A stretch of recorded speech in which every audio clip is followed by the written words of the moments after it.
Shubha, right now I am frying the onion, garlic, curry patta, mustard seeds and jeera seeds in coconut oil. I have added the chicken, salt and turmeric, and now I'm going to let it cook for a while. This is the red masala.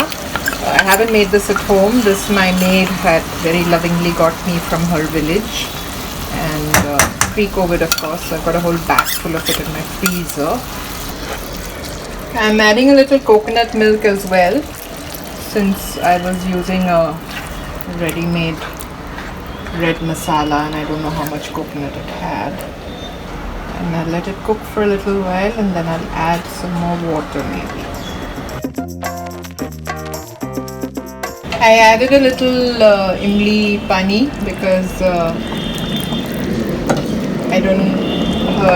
my maid's masala wasn't really cooked up. And I'm just going to let this simmer for 10 minutes. I hope that gravy is thin enough, Shubha.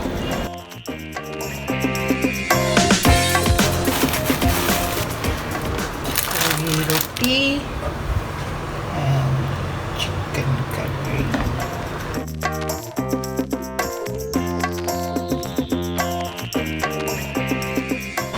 Thank you, Shubha. It's amazing. Been dying to eat this for years.